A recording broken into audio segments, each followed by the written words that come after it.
আল্লাহ আমার রব, এই রবি আমার সব। দামে দামে তন মনে তারি অনুভব। তোমার দুনিয়াতে আমি যেদিকে তাকাই, অথই নিয়ামতে ডুবে আছি সবাই। পাক পাখালির গানে শুনি তসবিহ কলরব, তসবিহ কলরব। আল্লাহ আমার রব, এই রবি আমার সব। আসসালামু আলাইকুম, আলহামদুলিল্লাহ, আসসালাতু ওয়াসসালামু আলা রাসূলিল্লাহ। প্রিয় দর্শক, আপনারা যারা দেশে আছেন প্রবাসে, সবাইকে জানাই অনেক অনেক প্রীতি ও শুভেচ্ছা। শুরু হলো এনটিভি আয়োজিত এবং লাভ হেলো নিবেদিত অনুষ্ঠান আপনার জিজ্ঞাসা। আপনাদের সাথে আছি আমি জয়নুল আবেদিন আজাদ, আর আপনাদের মনে জায়গা প্রশ্নের জিজ্ঞাসার জবাব দিচ্ছেন বিশিষ্ট আলেম ডক্টর মোহাম্মদ সাইফুল্লাহ। আসসালামু আলাইকুম ওয়া রাহমাতুল্লাহি ওয়া বারাকাতুহু। প্রিয় দর্শক, চলুন তাহলে জিজ্ঞাসার জগতে। শুরুতে একটি ইমেল পাঠিয়েছেন মোস্তাক আহমেদ, সৌদি আরবের তায়েফ থেকে। লিখেছেন, এতদিন জেনে এসেছি যে হারাম উপার্জনকারী ব্যক্তির ইবাদত কবুল হয় না, কিন্তু এক বক্তা তাঁর এক বক্তব্যে বলেছেন কথাটা আসলে এভাবে নয়। হারাম উপার্জনকারী ব্যক্তির দোয়া কবুল হয় না, একটা হলো হারাম উপার্জনকারী ব্যক্তির ইবাদত কবুল হয় না, আর একটা হলো হারাম উপার্জনকারী ব্যক্তির দোয়া কবুল হয় না। কোনটা সঠিক? দোয়া এবং ইবাদত কি অর্থ? এই জায়গায় আপনার একটু সঠিকের মধ্যে মানে লেগে গেছে, একটু বেঠিক হয়ে গেছে। জি, সঠিক হচ্ছে দোয়া আর ইবাদত একই অর্থ। রাসূলুল্লাহ সাল্লাল্লাহু আলাইহি ওয়াসাল্লাম সূরা আবু দাউদের হাদিসের মধ্যে বলেছেন, আদ-দুআ হুয়াল ইবাদা, দোয়াই হচ্ছে ইবাদত। সুতরাং দোয়া এবং ইবাদত দুটি একই মিনিং বহন করে থাকে। অন্য হাদিসের মধ্যে এসেছে, সহিহ বুখারী হাদিসের মধ্যে এসেছে, ইন্নাল্লাহা তাইয়্যিবুন লা ইয়াকবালু ইল্লা তাইয়্যিবা। আল্লাহ তাআলা নিজেই পবিত্র, তিনি পবিত্র জিনিস তারা কবুল করেন না, গ্রহণ করেন না। তো হারাম উপার্জন, এটা পবিত্র হওয়ার কোনো সম্ভাবনা আছে কিনা? অপবিত্র, অপবিত্র। সুতরাং এই অপবিত্র জিনিস আল্লাহ তাআলার কাছে দেওয়ার কোনো অর্থ নেই। আপনি আল্লাহ রাব্বুল আলামিনের জন্য সদকা করছেন, মানে 1 ড্রাম মদ দিয়ে দিলেন, বলে যে আল্লাহ সন্তুষ্টির জন্য 1 ড্রাম মদ মানুষের মধ্যে বিতরণ করে দিলাম, এতে আল্লাহ সন্তুষ্টি পাবেন? প্রশ্নই আসে। তারপরে জেনা বিচার করার জন্য বললে যে তোমাদেরকে প্রত্যেককে 1000 বা 2000 ডলার দিলাম, তোমরা জেনা করে আসো, প্রশ্নই আসে না। এগুলো আল্লাহ রাব্বুল আলামিনের কাছে এগুলো কোনো আমলই না। তাই ইবাদত, হারাম কোনো জিনিস, হারাম কোনো উপার্জনের উপর যদি নির্ভরশীল হয়ে যায়, তাহলে লা ইয়াকবালুল্লাহ, আল্লাহ তাআলা কবুল করবেন না। অন্য আয়াতের মধ্যে আল্লাহ তাআলা আরও ক্লিয়ার করেছেন, ইন্নামা ইয়াতাকাব্বালুল্লাহু মিনাল মুত্তাকিন, আল্লাহ তাআলা কেবল শুধুমাত্র মুত্তাকিদের কাছ থেকেই গ্রহণ করেন। তো যে ব্যক্তি হারাম কাজ করতেছে, হারাম উপার্জন করতেছে, মুত্তাকি তো না। সে কোন ধরনের মুত্তাকি? সে হচ্ছে মানে কুকুর জাতীয় মুত্তাকি। এটাকে আমাদের মুহাদ্দিস সাহেব যখন পড়াতেন তখন তিনি বলতেন এটা কুকুরের তাকওয়া। কুকুর পেশাব করার সময় যাতে পেশাব গায়ের মধ্যে না পড়ে, এই জন্য পা একটা উঠাই পেশাব করে। একেবারে পা উঠানোর কারণে পুরা পেশাবটা পুরা গায়ের মধ্যে এসে পড়ে। মানে যদি আপনি দাঁড়িয়ে পেশাব করতো তাহলে কিন্তু কুকুরের পুরোটা গায়ে পড়তো না, পায়ের কারণে শেষ পর্যন্ত পুরোটা গায়ের মধ্যে এসে পড়ে। এটাকে তাকওয়া কেলাবি বলা হয় থাকে, মানে কুকুরের তাকওয়া। তো এই তাকওয়া দিয়ে আল্লাহ তাআলার সন্তুষ্টি লাভ করা যাবে না। এই তাকওয়া দিয়ে ইবাদতগুলো আল্লাহ রাব্বুল আলামিনের কাছে গ্রহণযোগ্য হবে না।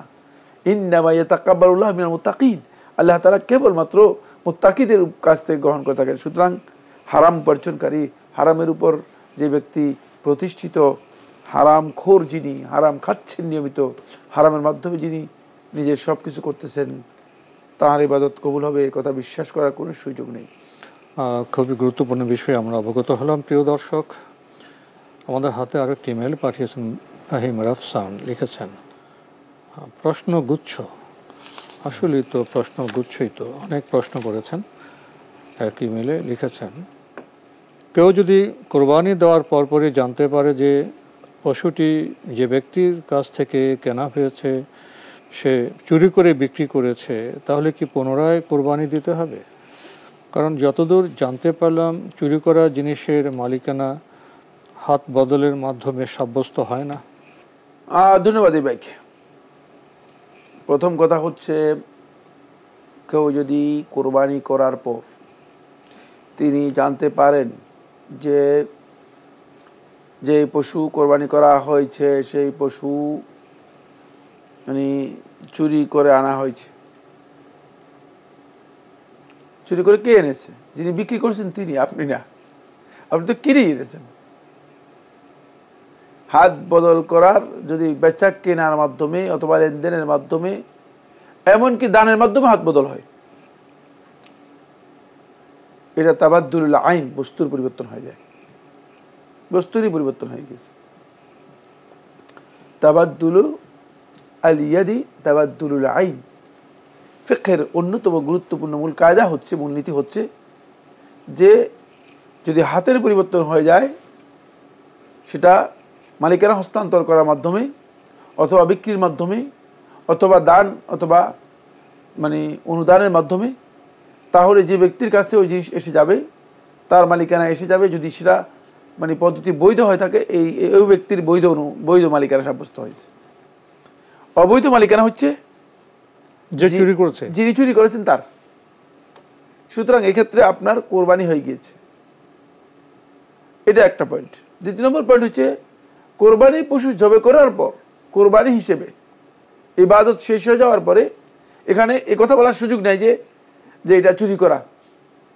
কারণ হচ্ছে এটা ইবাদত শেষ হয়েছে, জবে করা হয়েছে আল্লাহর সন্তুষ্টির জন্য, যিনি অর্থের বিনিময়ে মালিকানাটাকে তিনি গ্রহণ করেছেন। এটা ফিরে এখন তো আর এই উধিয়ে কোরবানি ফিরিয়ে আনার কোনো সুযোগ নেই।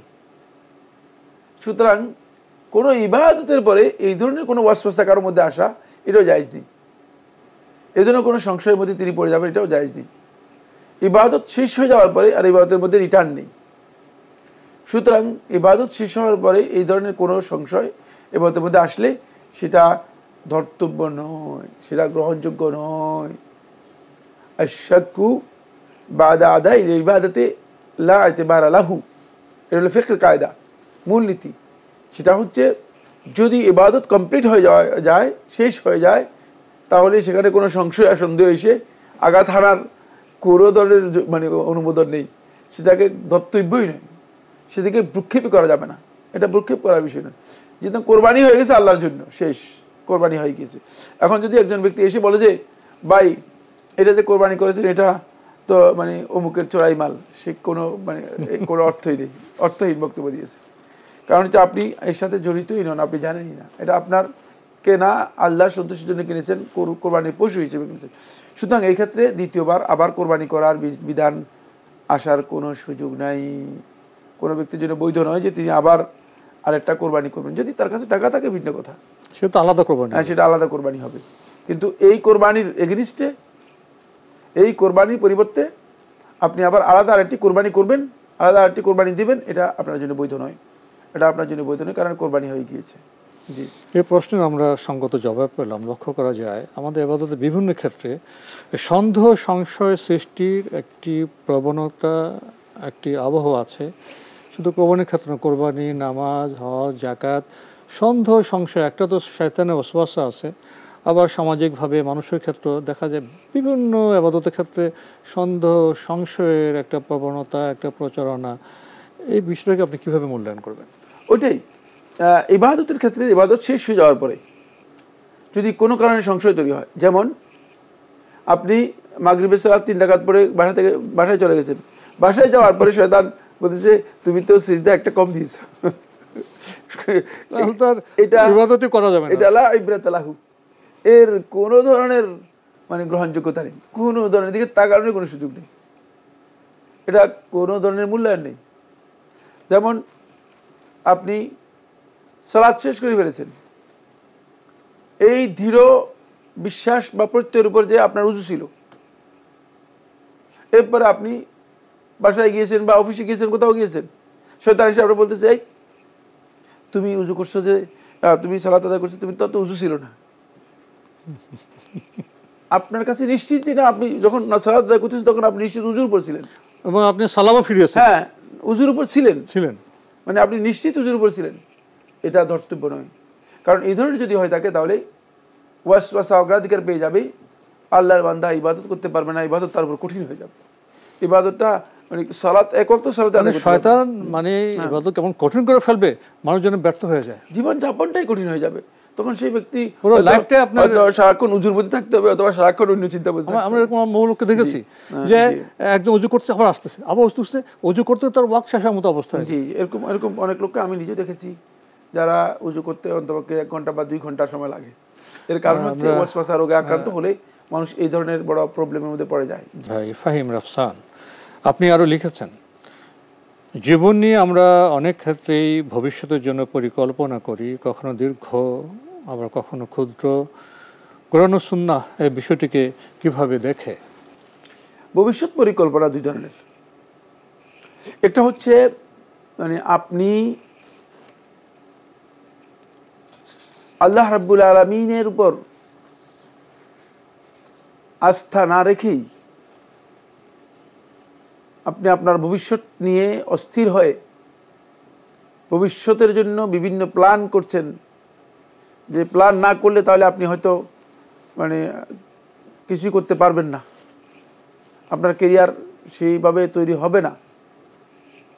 মানে কিন্তু সেখানে আপনি আল্লাহ তাআলার উপর আস্থা তেমন নেই, যে নিজে মনে করতেছেন যে আমার কেরিয়ার আমারই তৈরি করতে হবে, আমার পরিকল্পনা আমারই করতে হবে, আমার কাজ আমারই দায়িত্ব।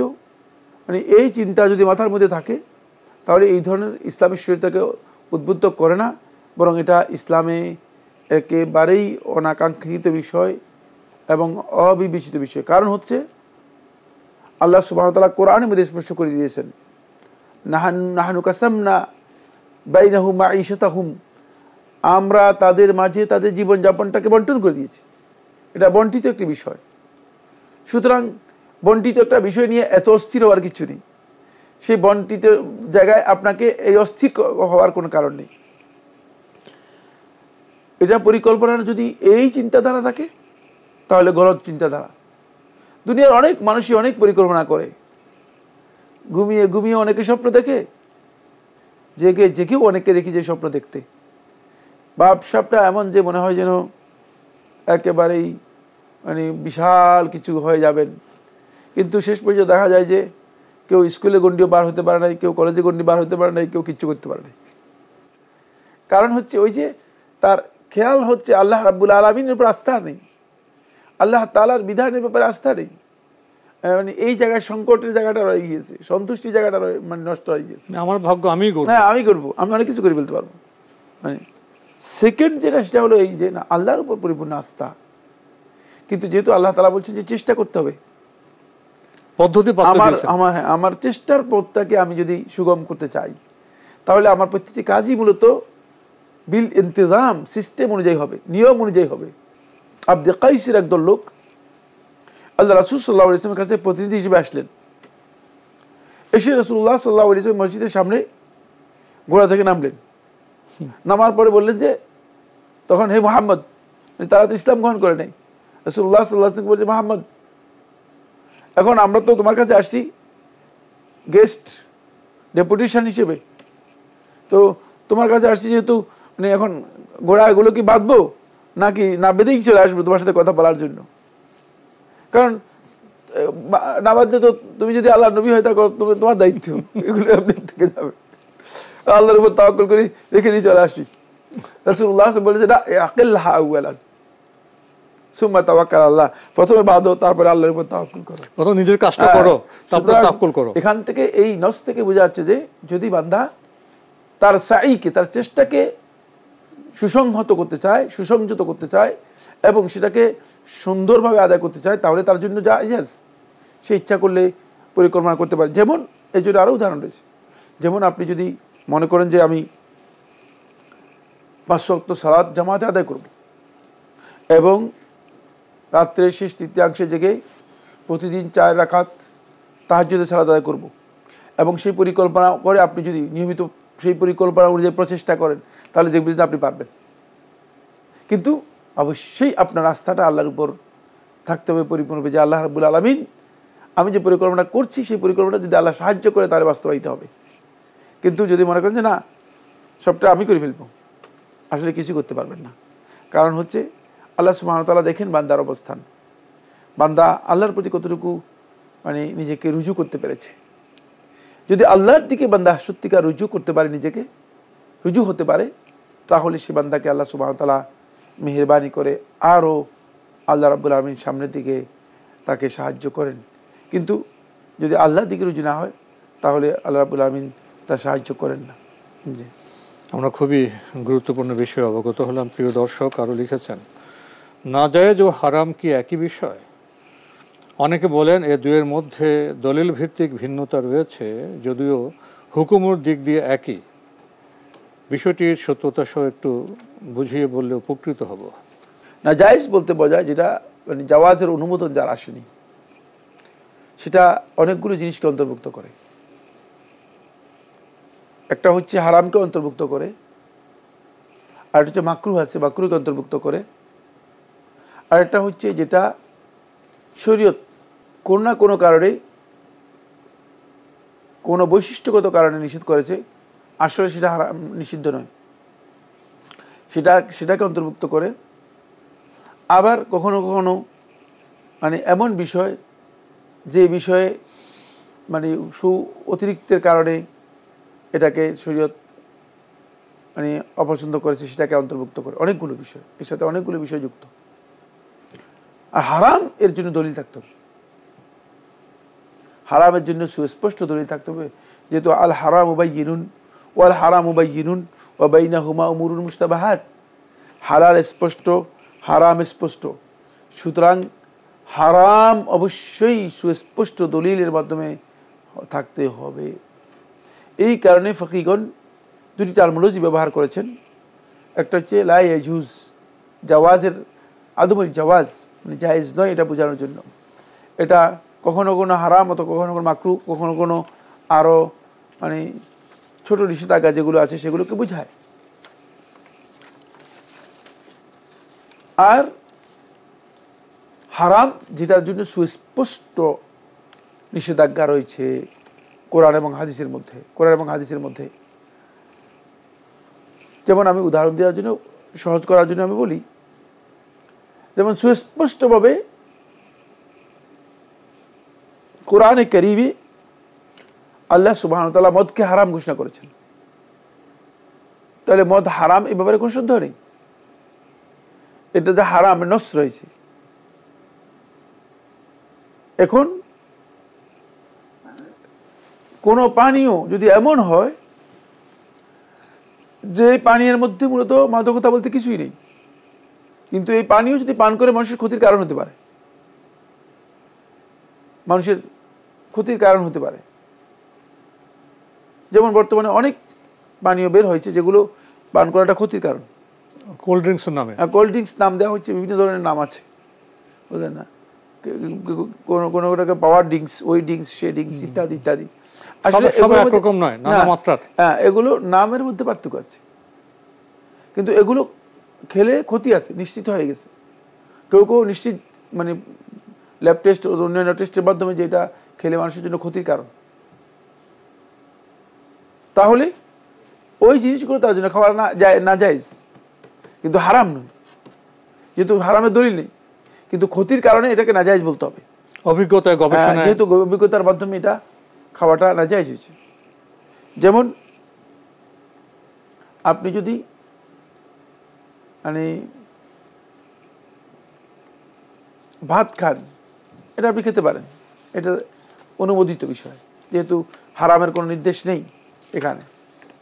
কিন্তু ওই ভাতটাকেই যদি আপনি দীর্ঘদিন মানে পানিতে ভিজিয়ে রেখে এরপরে পচিয়ে মধুর মতো করে খান, তাহলে এটা হারাম হয়ে যাবে। সুতরাং এই বিষয়গুলো মানে এই জায়গায় এসে খেয়াল রাখতে হবে যে ইসলামী শরীয়ত যেটাকে হারাম করেছে সেটা হারাম দলিলের ভিত্তিতে, আর যেটা দলিলের ভিত্তিতে হারাম করা হয় না কিন্তু ক্ষতির কারণ আছে, অথবা ইসলাম মানে ইসলামের মূল নীতির মধ্যে এই বিষয়টি যায় না, তাহলে সেটা নাজায়েজের অন্তর্ভুক্ত হবে। ফকিগণ সতর্কতার কারণে নাজায়েজ শব্দটা ব্যবহার করেছেন বেশি, হারাম শব্দটা ব্যবহার করেছেন কম। কারণ হারাম তো বলতে হলে আল্লাহ তাআলার মানে দলিল বক্তব্যের প্রয়োজন। এই জন্য হানাফি ফকিগণ কোরআনের বক্তব্য ছাড়া বাকিগুলোর ক্ষেত্রে তারা হারাম শব্দ প্রয়োগ করেন নাই, মুতাকাদ্দিমিনরা কেউ প্রয়োগ করেন নাই। জি, আমরা আপনার কাছ থেকে দুটি বিষয়ের উদাহরণসহ গুরুত্বপূর্ণ ব্যাখ্যা জানলাম। আপনাকে ধন্যবাদ। প্রিয় দর্শক, আমরা দেখছিলাম এনটিভি আয়োজিত এবং লাভেল নিবেদিত অনুষ্ঠান আপনার জিজ্ঞাসা। আমাদের অনুষ্ঠান আপনারা এনটিভি অনলাইনেও দেখতে পারবেন। ভিজিট করুন www.ntvbd.com। এছাড়া ইউটিউবে এবং আমাদের ভেরিফাইড ফেসবুক পেজে অনুষ্ঠান দেখতে পারবেন। প্রিয় দর্শক, লক্ষ্য করার মতো বিষয় হলো ইসলামের যে পরিভাষাগুলো আছে, আমরা আজকে দুইটি পরিভাষার সাথে সংক্ষিপ্ত সময়ে পরিচিত হলাম, নাজায়েজ ও হারাম। উপলব্ধির বিষয় হলো এগুলি কি শুধু বিধান, এর সাথে কি অন্য বিষয় জড়িত নয়? ইসলামের যে টার্মিনোলজি পরিভাষা এখানে দেখবেন, এখানে বিধান আছে এবং মানব চর্চিত যে বিষয়গুলো আছে, বিজ্ঞানের বিষয়, উপকারী বিষয়, ডাক্তারের বিষয়, এগুলো এখানে সন্নিহিত আছে। মানুষের কোনটা অপকার, কোনটা উপকার, এ বিষয়ে বক্তব্য আছে। ইসলামের পরিভাষাগুলোর গভীরতা অনেক বেশি, কিন্তু সেই ব্যাপকতা উপলব্ধির মতো চর্চা কি আমরা করি? মুসলিম উম্মার বর্তমানে যে দুর্বল অবস্থা, তার একটা প্রধান কারণ বোধহয় এখানে নিহিত রয়েছে। চিঠি লিখুন, প্রশ্ন পাঠান আমাদের ঠিকানায়। পরিচালক আপনার জিজ্ঞাসা, এনটিভি, বিএসসিসি ভবন, ৭ম তলা, ১০২ কাজী নজরুল ইসলাম অ্যাভিনিউ, কারওয়ান বাজার, ঢাকা ১২১৫। ইমেল অ্যাড্রেস আপনার জিজ্ঞাসা @ntvbd.com। মহান আল্লাহ আমাদের সবাইকে নিরাপদে রাখুন, রাখুন শান্তিতে। আসসালামু আলাইকুম। আল্লাহ আমার রব, এই রবি আমার সব, দামে দামে তন মনে তারি অনুভব। তোমার দুনিয়াতে আমি যেদিকে তাকাই, অথই নিয়ামতে ডুবে আছি সবাই। পাক পাখালির গানে শুনি তসবিহ কলরব, তসবিহ কলরব। আল্লাহ আমার রব, এই রবি আমার সব।